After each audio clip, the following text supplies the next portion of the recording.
Let's talk today about the direct path. I noticed that I've been talking about the direct path for a while already, and I haven't made a video. So I decided to make my first video on the direct path on a timeline, as you can see. So I will go in this video, forget about the direct path for now. We'll talk about it after I'm done with the trip that we're going to make into history, because you know that I love history. I'm a firm believer that history has, of course, rich information for us to, in essence, understand why we're here, where do we come from, and what have we learned so far. You see, so history is actually the way that humans can transmit this sort of weak knowledge that we have in words, right? But we're going to go into history only to talk about the essence of reality and what do we know about reality. Now, first of all, this is just a limited point of view coming from me and how I have seen this. So hopefully it makes sense to you, because I'm talking about here the reality of reality. What is the reality of reality? So we're going to start our trip with what we know already as Egypt, right? I think that's the crib of information for us, or recorded information and so on. Now, we don't have much there, and it's very contended about, what they meant and all of this. Actually, that's across all history, but even in terms of mysticism, we only know specific things, and we can associate so many things. But what I'm really interested in is that essence. What was the essence back then? What were we talking about? We have two types of information. There is that which you are familiar with, because otherwise you wouldn't be in this channel, I assume. If not, that's okay. The law of one, which is Ra, the Egyptian god. And to make a long story short, they gave us information about the reality of the universe, about we being one. That's the law of one. We are all one. And so in Egypt, we kind of get this flavor of unity. That's the oldest recorded information that we have. But also we have registers or records of somebody called Akhenaten, who was the person who said, we believe in all these gods, but shouldn't there be just one God? And that's where he saw it as Ra, the sun, and so on. And people said, yes, sure, you're right, until you die, and then we'll take over again with the priesthood and so on. So that happened. There was a very small glimpse into unity back then, talking about thousands of years ago. But pretty much around around that time, 6,000, 4,000, I think Akhenaten was actually a little bit earlier, but right around that time is where we have the initiation into unity, into the sense of reality being just one and not separate, and this whole thing. But in Egypt wasn't taken well, because reasons that we have in Egypt of being a society that was more into slaves and all these negative behaviors, right? So, all right, so we have in Egypt that happening. And we also have at the beginning, at some point in India, it's very hard to point out. Some people talk about 4,000 years ago, 5,000, it doesn't matter. But around the same time, I would say that in India, we have records of the Upanishads. That's the only thing we can know. It could have been earlier even, but we have the Upanishads that clearly talk about this non-dual approach, or simply all is one. We are all one. Same idea, same thing. We have the same flashing of our minds saying, oh, look at this. There are actually no gods. There's only one being, which we can call God if we want to, but there's just one being. And we are that. How amazing. So the Upanishads and Egyptian knowledge kind of were together. India, Egypt, right? This is where I want to start because that's where we have registers or records. Let's talk formal records about the sense of unity, see? And so from the sense of unity came out a long culture, at least in India, that created a plethora of gods and huge mythology, because that's how we humans describe the world. We're poets. And indeed, the Upanishads were poetry. They were not a recipe for enlightenment. They were just poetry, conversations between teacher and student and so on. So in India is where we get this spice of non-duality across the whole era that we know. I mean, from 4,000 years, even 5,000 years before Christ, all the way down to now. So we have a lot to study in India in terms of non-duality. But I'm not going to stop just there. We know that from this era, we're talking about Egyptian and Indian times, we got the flavor of non-duality. We created a mythology, an expansion of how to talk about this. And we have all kinds of scriptures and gods and all kinds of things, right? We have pantheism again. And people started believing in pantheism, in the gods, and started worshiping and all of this, which in India wasn't a big deal. They knew that eventually it all goes back to Brahman. You know, it's all about Brahman. The rest is just for us to enjoy, and they were celebrating, which is fine. But somebody 2,600 years ago came around and said, well, it's all well and good, but you know, that has nothing to do with enlightenment or the self-realization. This guy was called Gautama Siddhartha. And forgive me for my Spanish pronunciation there, but that's the guy, the Buddha, the one that we call the Buddha. And so Buddha came here and said, yeah, forget about all of that, and let's just concentrate in the most important thing. This is why Buddha sometimes is referred as like, you're not as good as, you know, the real deal, because Buddha was just interested in self-realization. And I agree. You know, in some aspects, he wasn't interested in metaphysics. He wasn't interested in other types. He was a scientist. He was a scientist of the mind. The best psychologist ever existed. And indeed, Buddhism is a form of psychology, or psychotherapy, if you will. It's the closest thing we have here in the Western world, and we need it tremendously right now. So, I call this the Golden Age. Why? Well, if you follow me also in the Ra material, you will know that Ra talked about this era. And even though they didn't mention Gautama, they talk about Thales of Miletus, Greece, same time.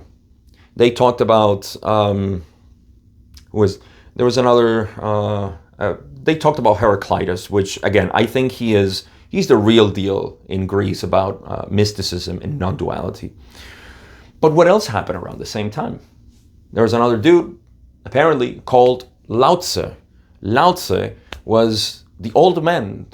The old man came with a new philosophy called the Tao of things, right? And so we have Buddhism, we have Taoism, and we have the very tempting moment in Greece, in Western philosophy, where we touch into non-duality with Heraclitus. Before we went into the rabbit hole of matter and mind. And so we split the two, or the three, as I sometimes explain it, spirit, matter, and mind. And we have Western society now, philosophy at least. So I think Greece took a step in a different direction. I won't say the wrong direction, but just took a step in a different direction than non-duality, which is fine. Thanks to that, we have this world. And I am very appreciative of that, because otherwise I wouldn't exist, you wouldn't exist, something would exist, but we wouldn't know. In any case, this is the golden era to me, because somehow in various places, I mean, China didn't have that much mythology, but still, there was a refinement in philosophy to talk about non-duality from the point of Lao Tzu. In India, huge mythology. And guess what? Pantheism, in a degree, it wasn't just really that they believed, but still huge mythology. Siddhartha came here and said, No, let's concentrate on self-realization. Let's talk about who you are. What's your mind? And what is this? What's all this, Upanishads talking about in the scriptures? Let's be real here. Me and you. Dialogue. That's what Buddhism is dialectic. Now, Greece had the same touch. Again, took a different direction, but we had it. We had it around the same time. Heraclitus talked about this. Heraclitus used to meditate and go inside. And he found all this stuff. It's called the weeping philosopher for a reason. He was so, sad that nobody could understand this. And it's a sad thing, actually, to know this and not be able to tell it to people and not be able to transmit it. That's why he was called a weeping philosopher. So what happened? There was what I call the first refinement of non-duality. Many may have happened, but that's the one that I have recorded in my mind so far. There are many that I will skip because there's no reason for that. But there are many refinements that have happened in non-duality, especially in cultures where there has this sort of idea of worshiping something, objective worshiping. When I say objective, it's not the physical object, but the mental object, which is much more dangerous than worshiping something objective physically. When we start worshiping, a sort of mental God, and that's just my God, stop it, or else. See, that's where we start getting dangerous. But in any case, whenever there was a lot of that, somebody came about and said, all right, stop the nonsense, let's go straight into it.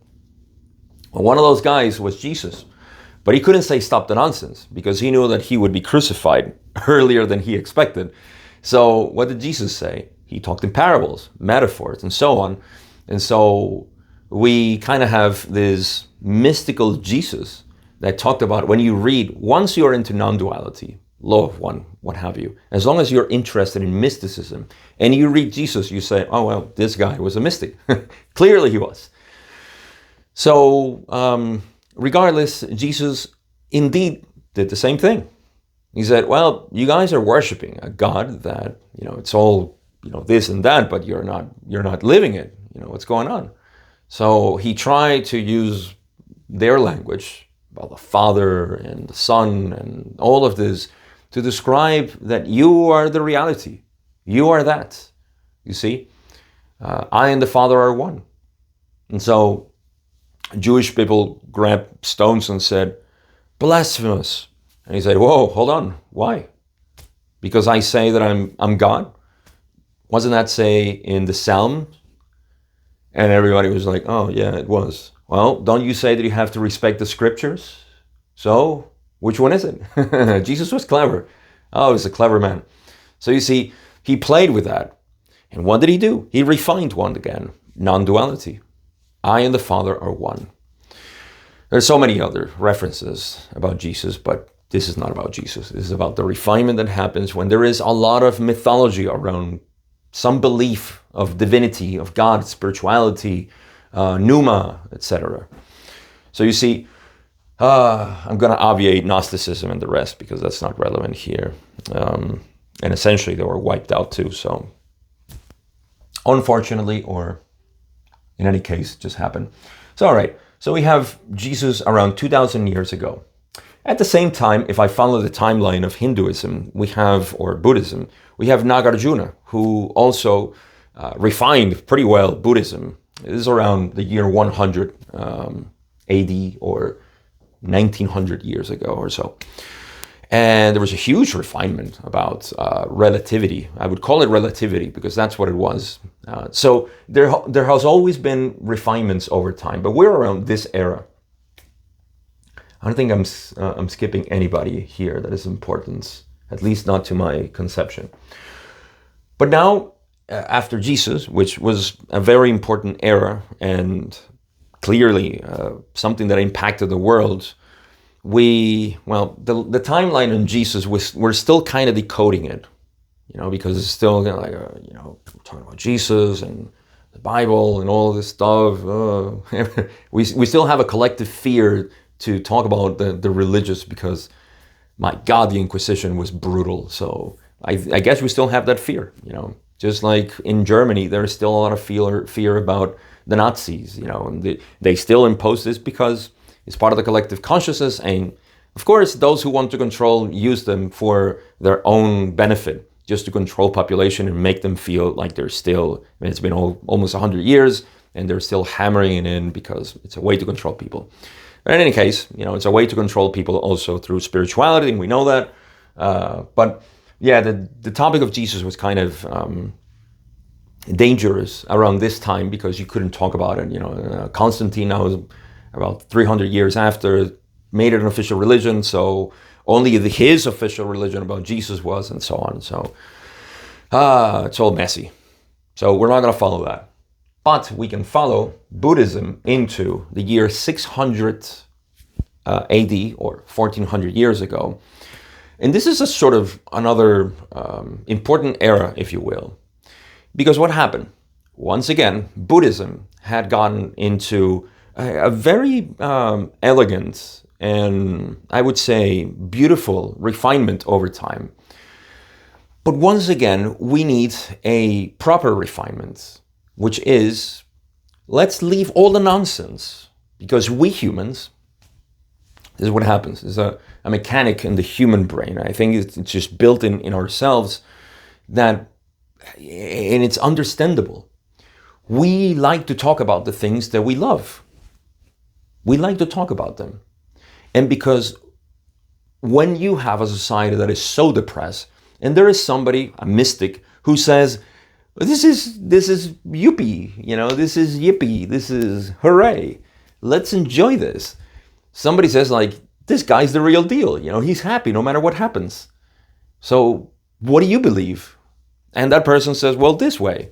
And people say, his way is the way, and start writing about this guy and so on. And so he becomes at last a prophet or some sort of pedestalized person where he was just enjoying life. He was a mystic who, it's only those mystics that are eloquent that are remembered through history, because eloquence allows you to express yourself in a way that is understandable, that is, that people can grasp it and say, oh yeah, I get it. You paint a good picture. I get it. You see? So what do we get? We get people who are revered and worship. In some cases, in the worship of you are a deity, and in others, it's just a worship of adoring the person, which is fine. We can adore all of them in the past because they did something great. And I actually do. I appreciate those people who were pretty eloquent in their times and talked about this in a cohesive way. I think that's the word that I always look for, cohesive. So around the year 600 AD, 1400 years ago, we had a refinement into Buddhism. And so there is, I won't say it was a bad thing, but Buddhism in the broad sense was being taken as the way for liberation. Like, all these scriptures and everything that has been written, I can read about enlightenment basically, and I can work my way up to out of this universe, because this is such a terrible place. You see? So this is a creeping idea also in our minds as humans. We have this creeping idea that we can escape reality through some method. And that's what Buddhism seemed to have reflected. And some people who just don't get the point, they start believing that that's just the way. So there's a famous story about Bodhidharma, who is the guy who we attributed Zen. Actually, that's not true. Not historically true, but I'm not going to talk about that. Bodhidharma is the man. Let's just go with that. There's somebody prior to him.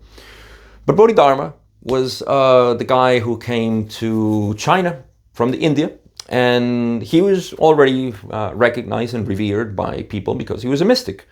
And of course, all mystics were applauded in China. And China appreciated, of course, this kind of philosophy because they already had the Tao and Confucianism. So Buddhism was just something that they dig it. they used to dig it and they loved it. So Bodhidharma was well received. Now, I forget the name of the emperor, and this is a story that I've heard from Alan Watts over and over again, because I love Alan Watts. What can I say? And I'll probably butcher it, but Bodhidharma comes to the emperor. The emperor invites him to the palace or whatever, and they're talking. And, the emperor is kind of boasting about all these things that they have done. We have done this. We have translated scriptures from Sanskrit into Chinese, and we have created this many temples. Again, the emperor was the man, commanding all of this. He was very much into Buddhism. So he said, all of this we have created, and we have ordained monks and nuns and so on. And what's the merit in all of this? Bodhidharma says, no merit. So the emperor was taken aback, and he says, what do you mean then? What's the fundamental of Buddhism? And Bodhidharma says, vast emptiness and nothing sacred. So the emperor says, so who stands in front of me? The reason being that Bodhidharma was a mystic and an enlightened being. And Bodhidharma says, I don't know. So you see, Bodhidharma came to challenge the notion that you can accomplish things to alleviate your karma, good deeds, which is nonsense. We know this since Gautama, that no good deeds are going to make you something, a god or something. And especially right now, as I'll talk about it in a minute, we have this mythology that we can ascend into fourth density, and the whole thing, which again, I know some people are frowning and saying, what do you mean? You talk about this. I'll get to that.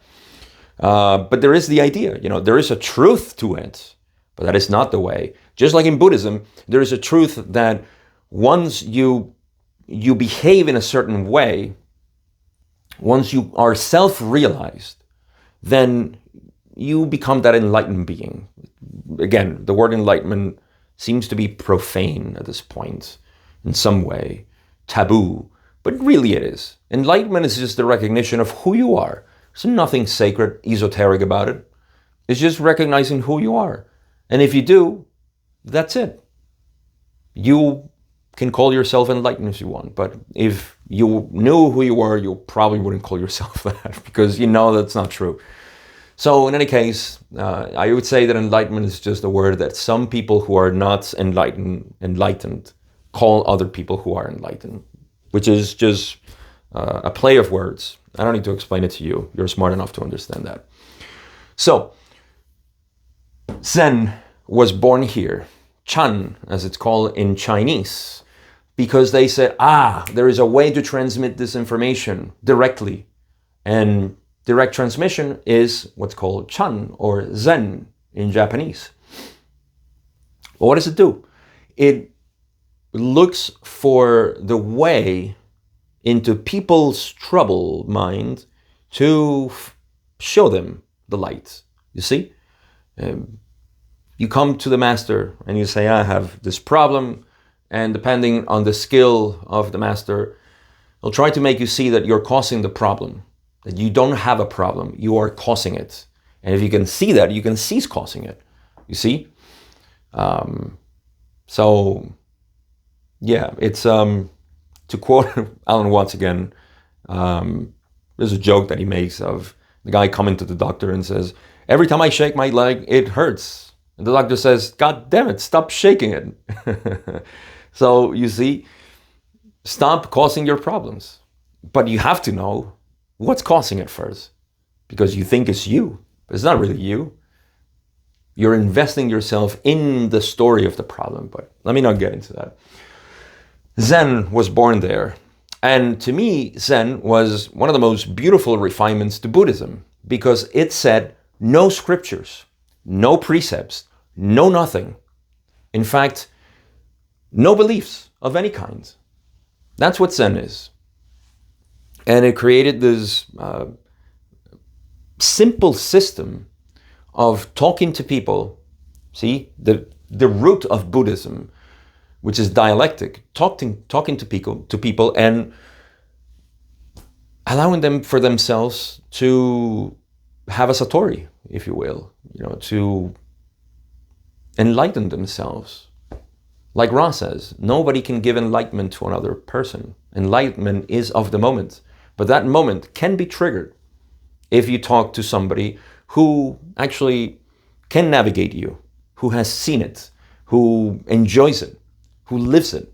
And so this is the typical relationship between guru and student, or master and student, teacher, whatever you want to call it. Simply somebody who wants to talk about this. And so I think there was a huge refinement there. Now, Muhammad was around, once again, parallel to 600 AC and then 600 AD, if I want to play with numbers here. But we have a same parallel. Muhammad came here. And now we have the Quran in Islam. It's beautiful.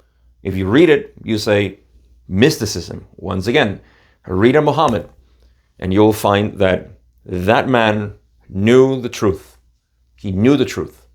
And that's why he was called a prophet and so on. So all religions, every one of them that are worthy of respect, they are all mystics. All of them, Sufism as well. You can read, it's fantastic. You will always find the essence.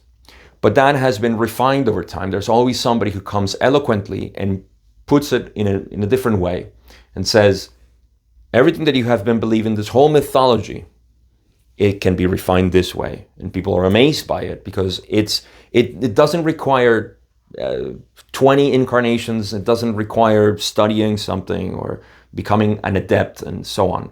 All of these are words that we use to describe the process of coming out of ignorance into enlightenment, the whole initiation, all that thing. It's all the process from ignorance to truth, from not knowing to knowing.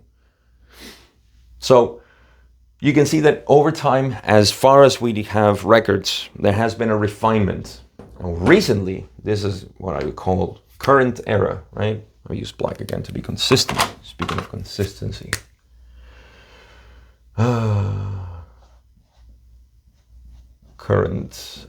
Currently, right? I didn't have a better symbol than our hippie symbol here because it does describe what's happening right now. Now, let me talk about this. You see, there has been a repression. You can see that there is a gap here of over 1,000 years, right? For refinements to happen. Well, first of all, we abandoned this type of this line of the Hebrew or Abrahamic religions and so on. So what happened? We have sorry that I didn't talk about Judaism. I just remembered. But I think it forms part of this scary era of Christianity. It's a very scary time for a lot of people. And this is where occultism, actually the Kybalion was around this time. So everything just was, okay, let's not talk about this. They were safe in India because I don't think Christian missionaries could do much there. I don't know the history there, but I just know that Christianity became the fear of the world, especially in Europe, and then later on the Americas. But what happened? There was a period called the Dark Age, right? The Dark Ages, and we had a lot of repression. This is what I want to talk about. There was a lot of repression. Religion became this fearful thing as opposed to just philosophy. People who talked about this, and religion became it became more important than monarchies, actually. You see? That's why the monarchs were supposed to be, envoys of God and so on, because, they were envoys of religion. We placed the monarchs there. And we see the Catholic religions or churches and so on, they sort of have this monarchy, because God is the ultimate monarch. And so, anyhow, the point that I want to strike here is that we have been repressed for a long time until the current era. And I'm talking about current era, probably 19th century, at the turn of the century, the 20th century, we had a lot of repression and fear about religion, but suddenly, especially because of the Industrial Revolution, where we said, screw religion, let's go into science. And this is the Enlightenment era of science, right? So that's where the veil, if you will, started opening. Funny enough, Ra talks about wanderers coming into Earth around the same time of the Enlightenment, right? Enlightenment, not in the sense, I'm sorry to use the same word, but that's the word that we use for that era, which is just scientific endeavors and so on. It's just coming out of this imposition of religion. But so what happens? We get into the hodgepodge now of New Age, because that's what triggered everything in the West, that we finally said, wait a minute, we're not controlled by religion, finally. So let's explore other things. What has been happening in the world? And so the New Age was born. But quite before that, almost like if it was, if I could write a story, it's so obvious. Ramana Maharshi came here. And this is at the turn of the 20th century as well. And Ramana Maharshi is who we attribute, among many others, but the most one, the direct path. I'll talk about that in a minute. But just to finish up, we are in the mumbo jumbo of New Age right now, which is the new mythology. Believe it or not, if you stick your finger on Instagram and you start looking around, or any social media, and you're around some spiritual communities and circles and so on, you will see the preponderance of language that is being used is just, again, this mesh of information about lights, energy, entities, and all kinds of different loves and consciousness and minds and manifestation and so on. This is the new mythology, because we said, all of that is old. We have to create a new one. Why this happens? There's something in our brains or our minds, collective as humans, that we like to talk about those things that we enjoy, like I said. And people are enjoying this. I am not here to criticize it. I'm here to say that that is what it is. We're celebrating the fact that we can create all of this, and we are the creators and so on. But again, almost like a mandate of God, if you want to use that phrase, we had Ramana Maharshi talked about the direct path. Again, Ramana Maharshi is just another, let's call it envoy, just like anybody else in the past who talked about the essence of reality without the mumbo jumbo present at the moment, whether it be Egyptian, Hindu, Abrahamic, Chinese, Western, now New Age.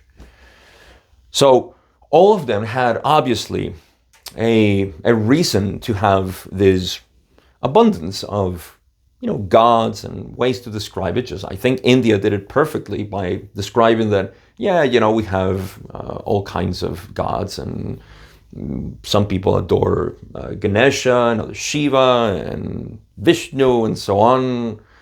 But everybody knows that it's just Brahman. It's the one self, But now and then there's the need for somebody who say, that's all cool, that's all well, the party is great, but let's sit here and have a regular conversation without the loud music and the people screaming and jumping and all of that.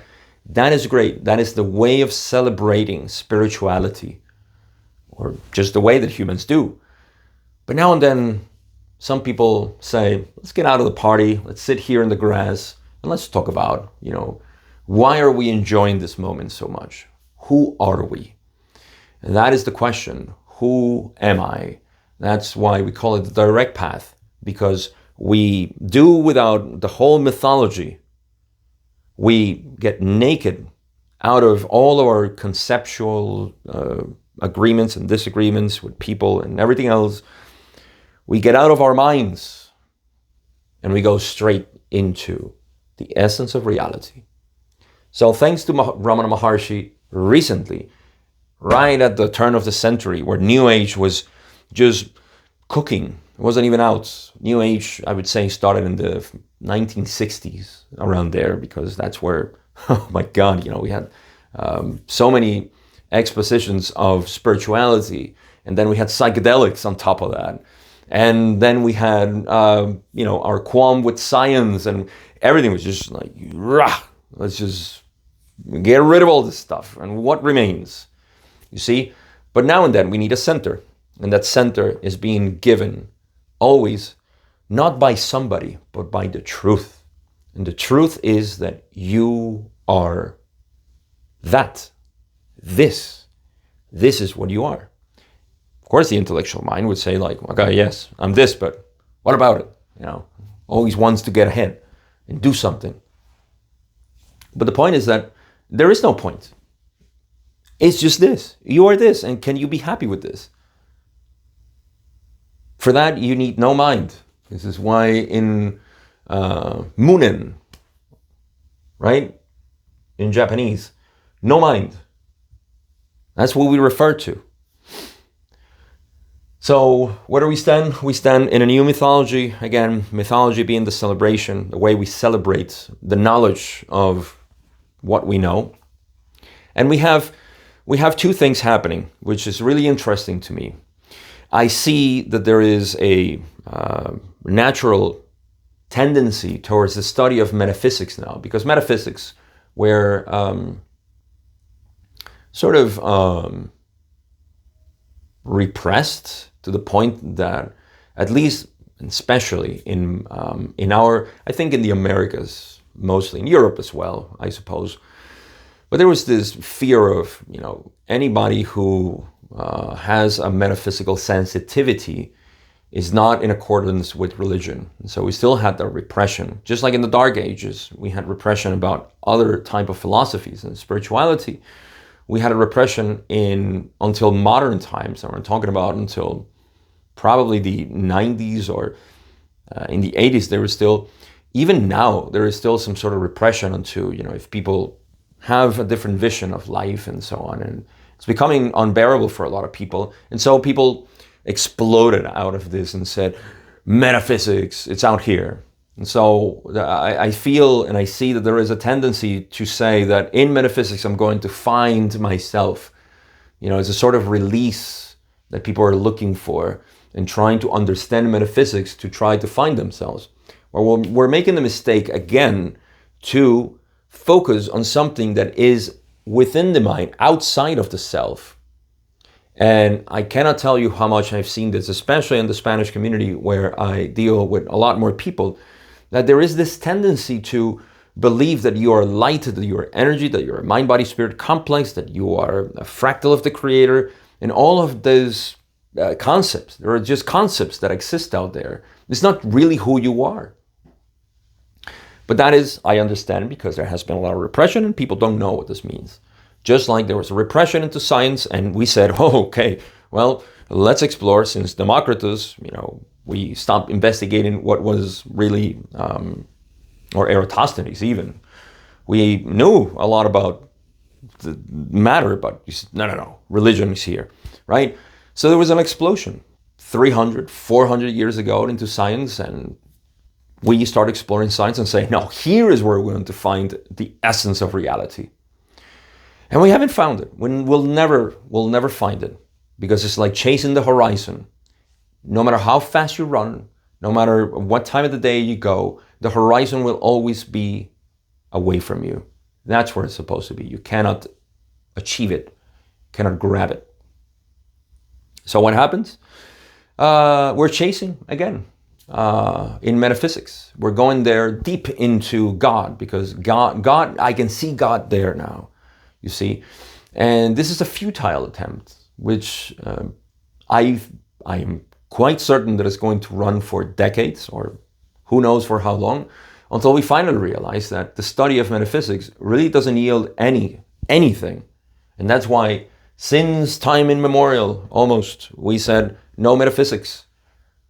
Try to find a scripture in Buddhism that talks about chakras and densities of consciousness and so on. Now they acknowledge all of that things. Yeah, they're there. Those are things that exist. They're true, but they don't. They have nothing to do with self-realization, which to me is the first step that anybody who is interested in truth should be taking. Again, There's another distraction that I don't think is necessary, but I'll put it in here since we're talking about distractions with the physical reality, as in the elite, the Orion group, or whatever you want to call it. Those who are in charge of the system, of the matrix and so on. There's a huge distraction there. And I think that's necessary too, for people to go through to a certain degree to realize that that's just unnecessary too. Like I say, there is the idea that I can get rid of my shadow by beating it with a stick. And there's two types of people. The ones that need to go through the process of hitting it with the stick to realize that it's not, you're never going to harm it. It's impossible to do anything to your shadow. And those who simply see it directly. And so we need to go through those processes. That's how it is. That's how the mind works. So the direct path is what Ramana Maharshi gave us, in a sense. He didn't call it the direct path, as far as I know. But we all know it. It's the way in which we go straight into who we are, because that's the only question that matters. How can we live a life thinking about other things, problems, and trying to understand reality without knowing who is trying to understand it? If we don't define who we are, then we're clueless. Chickens without head, literally. That's what we are. So the question is, who am I? And if we cannot answer that, not in an intellectual way, we can read about it and say, yes, I am the universe. Oh, no, clearly here states that I, because I am consciousness and the only thing that exists is consciousness, obviously I am consciousness. Yes, intellectually we can describe it so many ways and you can easily understand it. But the question is, can you live it? And not can you are living it, but are you living it? Are you really in there? Do you know it enough to apply it to every sort of issue that you may have? Because it wouldn't be called the absolute truth if it didn't answer all the questions, if it didn't answer all the problems, if it didn't resolve all paradoxes. That's what I'm interested in. I have been interested in so many things since I developed this bias towards understanding consciousness, reality, and the mind, and so on. And I can certainly say with my whole heart that this is what we're looking for.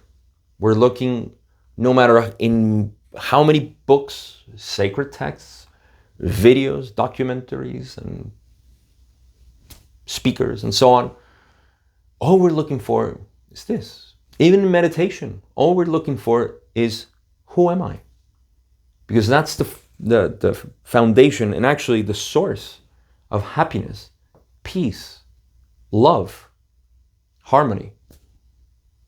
It's you. You're looking for yourself.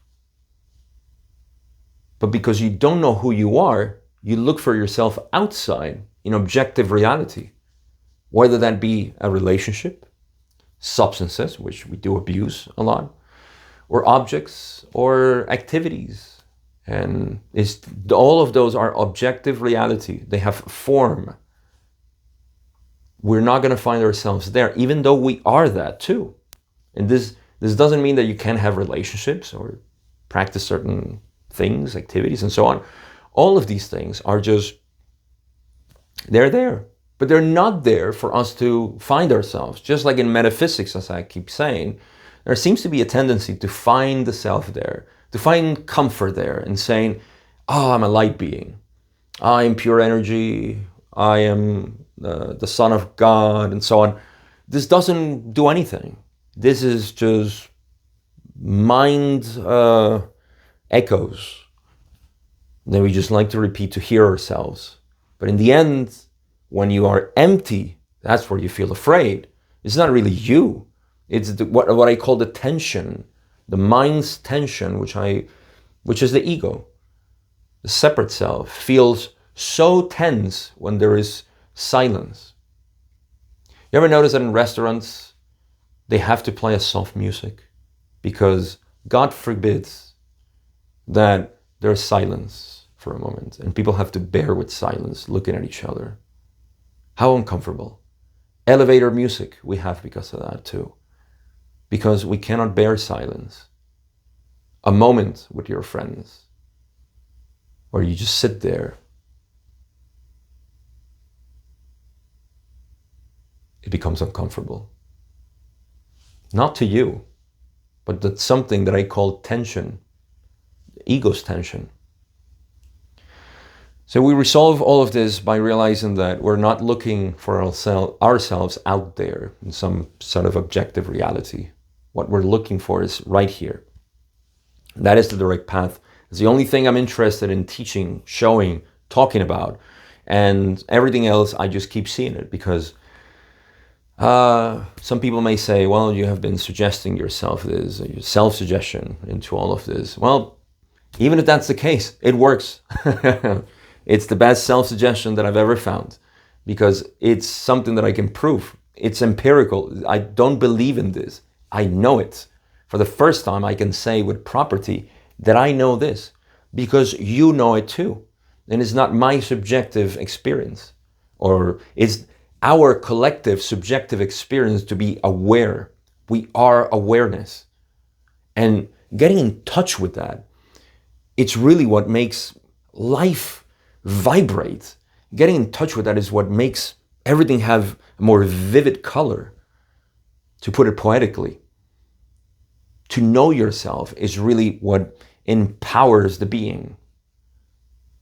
And so this is the only thing that I'm interested in talking about, because the rest, again, it's fun, it's interesting, it's actually fascinating that reality can actually take these forms, whether physically or metaphysically. It's fascinating that there exist entities or so-called entities, and that you exist, that I have nails, that there is a sky, that we are living and we're going to die, and all of these things are fascinating. We can explore that from ourselves, knowing that you are eternal, the real you, not that tension ego that says, oh, wait, I'm not eternal. Am I? I would like to be, but should I? No, that's a belief. That is a belief. The ego is a belief. The self is the only truth, and you are that. You'll never cease to exist. And so if you can live this life where there is this tension of possibly dying, of ceasing to exist, from the recognition of who you are, you will continue to live. You will continue to have painful moments and sadness and joyful, all kinds of experiences. That's what you're supposed to do. You're supposed to get drunk, to get high, to get laid, to whatever. All kind of enjoyments are open, but you do it not seeking for something, but being that something. And when it's gone, it's gone. A beautiful word. In Japanese, it's called yugen. In art, in poetry, that refers to this sensation of unknown. We don't know where things go. We don't know where things dissolve into. What a wonder that is, instead of what a fearful thing is.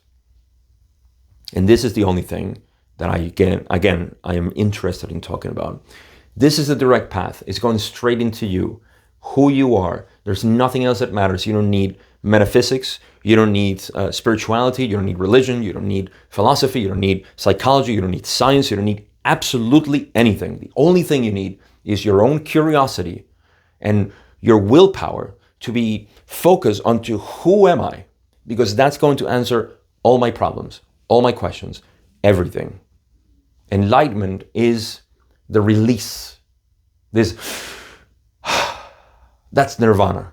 Blow out is what it means. It's just releasing this tension that I call the ego, separate self, that I am an individual, an independent agent of this reality, and I must survive, secure myself, and defend myself, and create a dynasty of whatever my last name is, and so on. All of that is released, and you can enjoy this life so much better. This is what I teach. Again, I'll just finish this by saying, this is my only teaching. I do talk about the law of one. I do talk about Buddhism and Taoism and etc. But the only thing I'm interested in teaching is this, the direct path. Who are you? If you're interested, again, in the description is the link to my course online. It's a very accessible course. It's not something expensive because I want people to take it and tell me, how did it go? So tell me, how did it go if you take it? All right, that's all I got. I don't think I had anything else in my mind that I didn't express. Hope this was helpful because this is a timeline that to me makes sense about the essence, how the essence has been refined over time in scriptures by other people, but especially by people who came here and said, this is what it is. You are that Vamasi. Nothing else to say. Thank you for watching.